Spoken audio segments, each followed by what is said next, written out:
eu sou a jornalista Morgana Gurgel. Estamos aqui diretamente da redação do jornal Primeira Página, com dois cineastas especiais que acabaram de voltar de viagem com a nova produção deles, com o Leandro de Alcântara e Turuk Mello, que são os diretores do documentário Da Aldeia à Universidade. Eles vão contar um pouco pra gente sobre os bastidores e como é que está sendo apresentar esse novo documentário para o público nacional. O que motiva vocês a contar a história de Romário e Sandra Xerente no documentário? Eu fui roteirista desse documentário. O que me motivou foi no período da graduação de filosofia, acho que tem um tempinho atrás. Eu percebi ali na sala de aula com alguns amigos indígenas a dificuldade, os confrontos, os conflitos que eles tinham ali dentro da sala de aula, durante as aulas mesmo. Como, por exemplo, o professor está ministrando a aula e os alunos não entenderem nada.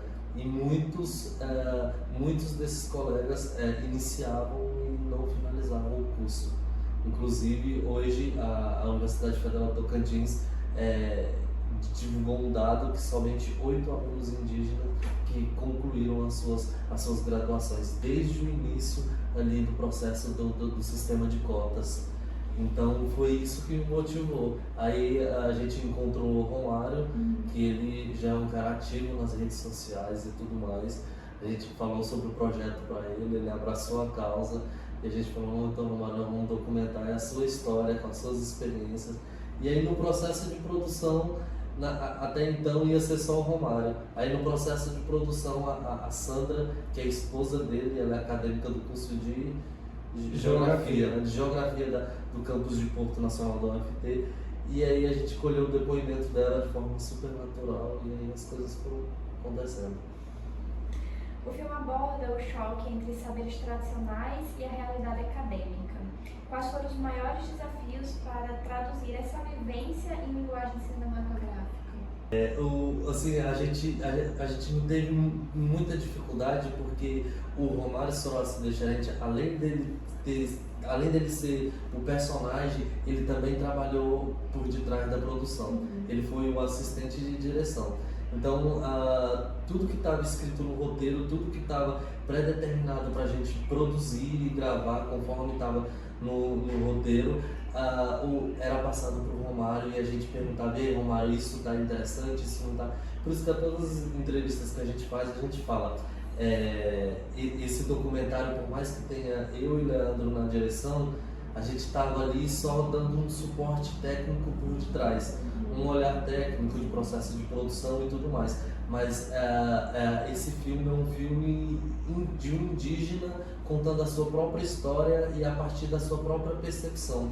Porque tudo que foi produzido e gravado ali era sobre o aval dele e sobre a orientação dele. A gente falava: Romário, a gente está querendo gravar o seu depoimento dessa maneira, você concorda esse depoimento entrar no documentário? Você acha que é interessante? O que você sugere? Então, a todo momento, a posição dele enquanto indígena foi aceita. Eu acho que por isso que o filme vem sendo bem aceito, porque talvez se fosse só olhar do Túlio e do Leandro enquanto não indígena, não sei se teria essa aceitação. E aí a gente estava até conversando, né, mano? Eu acho que essa aceitação vem mais porque as pessoas sentem ali mesmo de fato uma narrativa indígena, de um indígena, acessibilidade. Ainda mais lá em Gramado, quando o povo viu a fala da Sandra, todo mundo assim ficou tocado. Vocês acreditam que o documentário também funciona como uma denúncia sobre a falta de políticas públicas de permanência para estudantes indígenas? Eu acho que ele deixa escancarado isso, né? Porque, querendo ou não, o tema do documentário já fala sobre a falta de estrutura na universidade voltada para os indígenas. Quando eles entram na universidade, eles já sentem um embate do choque cultural, e um dos principais é a língua. Eles não entendem muito o português. São poucas pessoas lá que entendem o português. Acho que falta mais da universidade criar uma estrutura, um mecanismo para receber esses alunos indígenas na universidade. Uhum. Eu não sei como, eu sei que tem no Exatamente. curso de pedagogia lá em Miracema, eu sei que eles já estão trabalhando nisso, vendo a necessidade de muitos alunos indígenas lá. Eu sei que eles estão criando, parece que um curso direto voltado Só para os alunos indígenas. Porque a questão é essa, existe a cota, mas a questão não é só o acesso, é a permanência. E para que esses alunos permaneçam na universidade, precisam ter outros mecanismos, outras políticas públicas, outras alternativas que a gente não sabe qual é, a gente só escancara o problema, outras alternativas para que permaneça, tipo um professor que saiba falar a língua aquém, que eles falam aquém, e cada ano entra muitos alunos indígenas, e só 8 se formaram, dá escancarado que tem alguma coisa errada aí. E o que é mais interessante é que esses 8 voltam para suas aldeias e devolvem o serviço, tipo, vão trabalhar em outros lugares. Vão trabalhar na área. E dentro da aldeia. Sim. E isso é muito bonito. eles devolvem para a comunidade. Porque toda a comunidade ajuda quando eles estão na universidade. Tipo a Sandra, por exemplo, que ela está em geografia e tem uns parentes, tem o pessoal dela que fica com os filhos dela para ela ir para a faculdade. E ela falou que o maior sonho dela é se formar e voltar para ajudar eles dentro da aldeia, dentro da comunidade. Então é essa troca, né? Exatamente. Que eles ajudam ela a estudar e quando ela se formar, ela vai formar as Para a crianças. comunidade, Sim, exatamente. legal.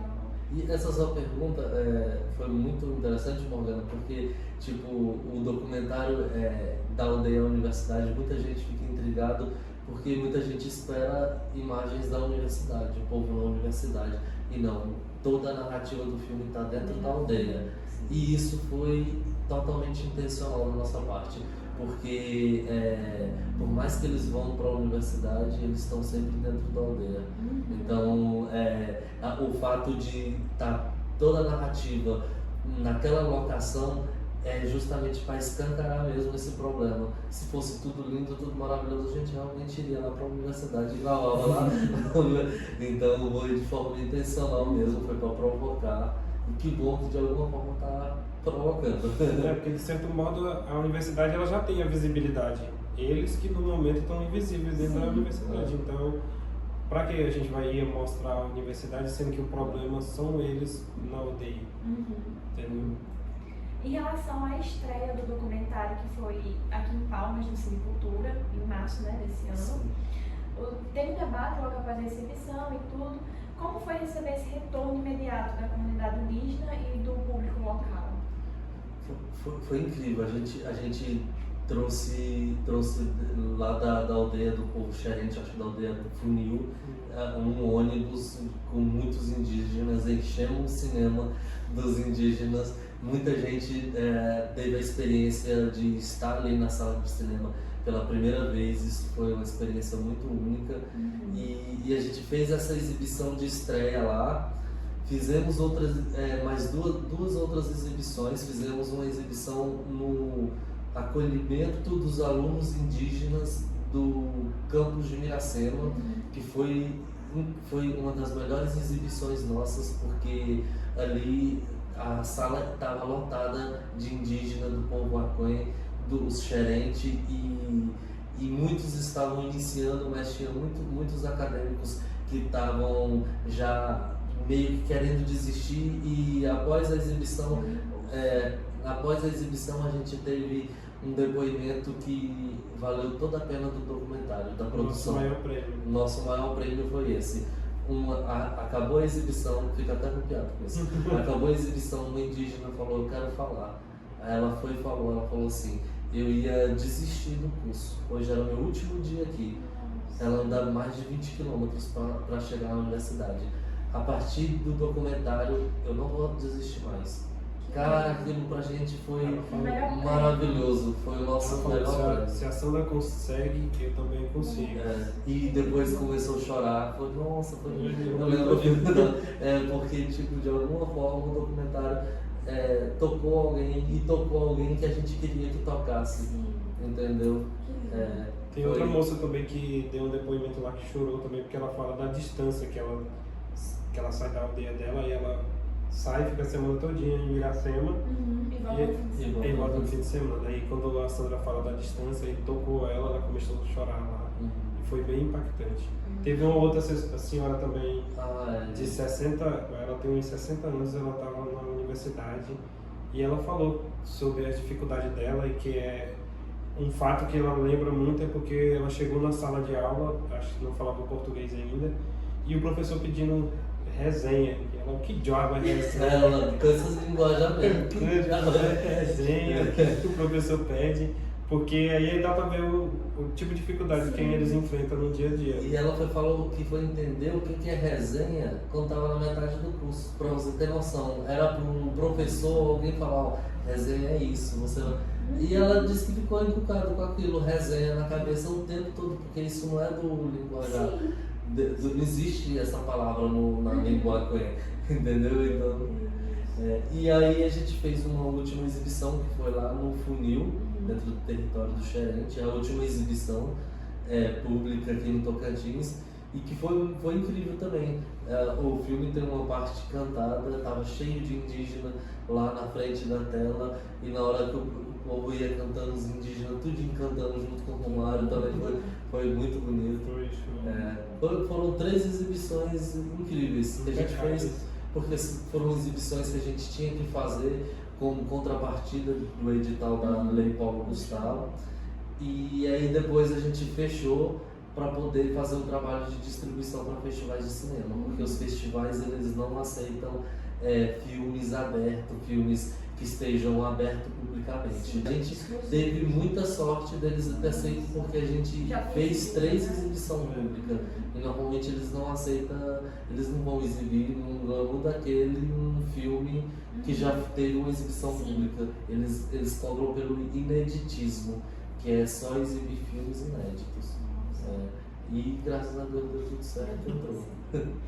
Já falando em festivais, além dos prêmios, vocês também receberam menções honrosas em festivais do Rio de Janeiro e outros estados. Como é que vocês avaliam esse percurso no circuito nacional para o cinema produzido no Tocantins? A gente sabe que, tipo, para um filme daqui do Tocantins, falando de indígena, do nosso povo, furar essas bolhas desses festivais grandes, para tu ter noção, a maioria desses festivais grandes recebe, tipo, mais de 1.500 filmes para ser selecionado, entendeu? 800, 900 filmes.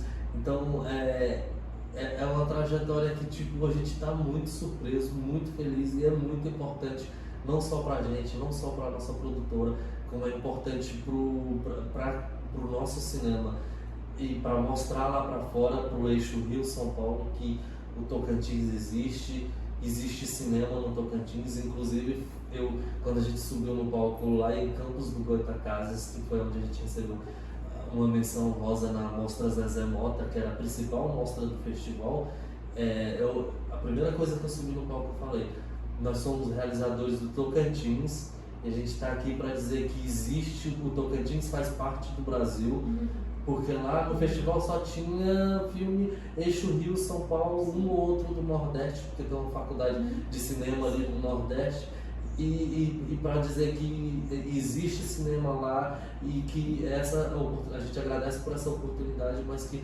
nós somos a resistência mesmo, entendeu? Existe Tocantins é Brasil, existe cinema lá, existe arte, existe produtores. Fiz questão de aproveitar a oportunidade para dar uma cutucada, entendeu? Vocês podem falar um pouquinho do trajeto que esse documentário teve, saindo aqui do Tocantins até as principais premiações? Tu quer falar? Quando a gente saiu do Tocantins, o filme, assim, ainda reafirmando a outra questão, a gente ficou muito impressionado, porque a gente começou a fazer a distribuição desse filme em 2 meses, questão de 2 meses, ele foi selecionado em 12 festivais. E aí a gente ficou tentando articular quais os festivais que a gente ia representar. Depois que entrou o Gramado, obviamente, que a gente nem pensou, abortou alguns e participou de outros. Aí a gente saiu com 12 festivais selecionados. Aí a gente foi para o Rio de Janeiro, participamos de um no interior do Rio de Janeiro que chamava Cachoeira De Macacu. de Macacu, que é o interior do Rio, 90 quilômetros da cidade do Rio. Daí de lá a gente foi nesse festival a gente ganhou uma menção honrosa para Porto Alegre, para o Festival de Gramado, que é onde a gente ganhou o prêmio lá do concurso interativo, melhor trailer teaser. Depois nós voltou para o Rio de Janeiro para um outro festival. Só que aí quando a gente estava lá no Rio de Janeiro, a gente ficou sabendo que a gente ganhou 4 prêmios no festival no Maranhão, que é um festival Reverbere, que já era a 4ª edição. A gente ganhou melhor filme, melhor som, melhor fotografia e melhor direção. Foi assim, uma coisa atrás da outra, a gente não sabendo o que processar. E aí a gente lá na Mostra das Amostras, a gente subiu no palco de novo e foi premiado lá. E aí a gente saiu do Rio, chegou ontem, com 12 festivais e 7 prêmios. E aí a gente chegou aqui em Palmas, inclusive hoje a gente já foi selecionado em mais 2 festivais. Então agora são 14 festivais e 7 prêmios. A gente recebeu um e-mail hoje, a gente foi selecionado no 19º Festival de Cinema e Vídeo de uma cidade que eu preciso me recordar ainda, aqui do Nordeste. E o filme tá rodando e a gente não tá entendendo também o que está acontecendo. A gente está processando ainda todas essas informações. Quando a gente sair daqui, a gente vai gravar um vídeo para um outro festival que a gente não vai poder comparecer, que é de uma outra cidade do Nordeste. Ele vai ser exibido num lugar muito incrível, agora no Teatro Amazonas, em Manaus, um teatro tombado pelo patrimônio histórico, que é tipo algo assim muito grandioso, ter um filme exibido no Teatro Amazonas. Ah, e uma coisa inédita, ele vai estar no stream. Exatamente, ele vai entrar dentro desse festival, ele vai estar disponível no stream, no Itaú Cultural Play, num período de 10 dias. Então, quem tiver interesse de assistir, essa é a oportunidade de assistir o filme, porque logo depois aí ele já fecha de novo para a gente continuar distribuindo, aproveitar que tá indo, tá viajando para ver o que dá. E tá dando muito. Para finalizar aqui, quais são os próximos passos do documentário? E eu queria saber se o público ainda vai ter, depois desse curto prazo que vai ficar disponível no Itaú, se vocês pretendem disponibilizar para outros streams.